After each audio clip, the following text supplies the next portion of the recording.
India तो एक develop country है ना, तो उनसे तो वो तो उनसे कोई कंपैरिजन। 95 मॉडल वही स्टाइल दोबारा, सिर्फ स्टिकर चेंज कर देते हैं। कोई 1 to 5 देख लें, उसका हर साल में यहाँ सिलेंसर का कलर चेंज हो जाता है, ऊपर से प्लेट हो जाता है। उनकी शेप कम से कम यंगस्टर के लिए बहुत अच्छी, वो जिस तरह के बाइक दे रहे हैं हर साल में देख लें उनकी अलग से अलग शेप आएगा। हमारा सिर्फ क्या है, एक स्टिकर की चेंजिंग आती है या कोई हल्की फुल्की चेंजिंग। कौन सी बाइक यूज कर रहे हो? मैं बिल्कुल यूनाइटेड कर रहा हूँ। मैं भी। आप अपनी बाइक से सेटिस्फाइड हैं? 50-50 हूँ। क्या रीजन है?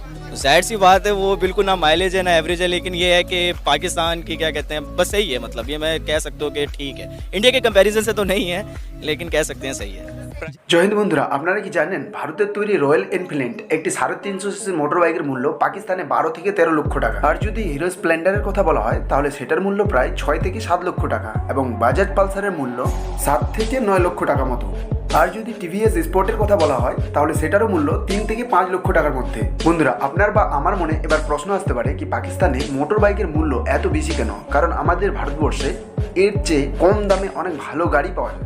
होगा पाकिस्तान में कब ये सारी चीज़ें देखो ना, अब बाइक की कितनी कीमत नहीं है जितने के उसके टैक्स लगता है उसके ऊपर। हाँ बिल्कुल, ये बात भी आपकी ठीक है। हम अगर बाहर से कोई इंपोर्ट करवा रहे हैं बाइक तो इतना कि टैक्स लग जाता है कि इधर हम 2 से 3 वो बाइक ले सकते हैं।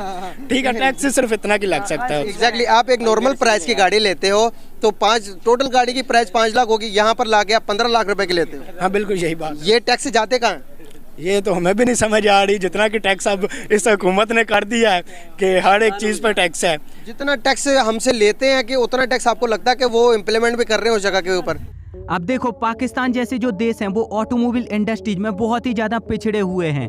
भारत और चाइना जैसे देशों में जो टेक्नोलॉजी ख़त्म हो जाती है वो पाकिस्तान में लेटेस्ट टेक्नोलॉजी कहलाती है, और इसीलिए आज पाकिस्तान में जो होंडा सिटी 100 जैसी गाड़ियां हैं वो टॉप सेलिंग गाड़ियां कहलाती हैं, जो कि भारत में आज से तकरीबन 20 साल पहले ही बंद हो चुकी है। बेसिकली पाकिस्तान में 2-3 ही ऐसी कंपनियां हैं जो कि बाइक बेचती हैं, जिनमें से होंडा और सुजुकी जापानी कंपनियां हैं और कुछ चाइनीज़ कंपनियां हैं।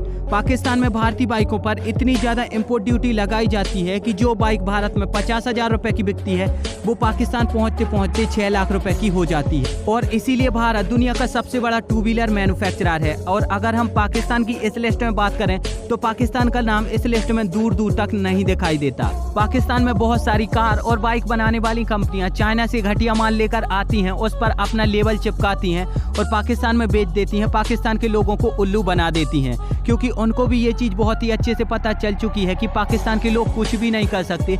एंड दी एंड उनको यही सामान बहुत महंगे से महंगे दामों पर खरीदना होगा। दूसरी तरफ अगर हम भारतीय कंपनियों की बात करें तो जो आयशर मोटर की रॉयल एनफील्ड है, उन्होंने यूरोप, जापान, ऑस्ट्रेलिया समेत दुनिया के कई बड़े बड़े देशों में अपना दबदबा बनाकर रखा है। इतना ही नहीं, जो बजाज, हीरो और महिंद्रा की गाड़ियां हैं, उन्होंने अफ्रीका के तकरीबन 90% मार्केट को कैप्चर करके रखा हुआ है, और केवल बजाज के पास ही अफ्रीका का तकरीबन 50% मार्केट शेयर है। और इतना ही नहीं, बजाज की जो सब्सिडरी है KTM, उनको भी अमेरिका और कई यूरोपियन देशों में बहुत ही ज़्यादा पसंद किया जाता है। इसी के साथ साथ जो TVS मोटर कॉरपोरेशन है, उन्होंने भी इंडोनेशिया और रसिया समेत कई एशियन कंट्रियों में अपना बहुत ही बड़ा मार्केट शेयर बनाकर रखा हुआ है।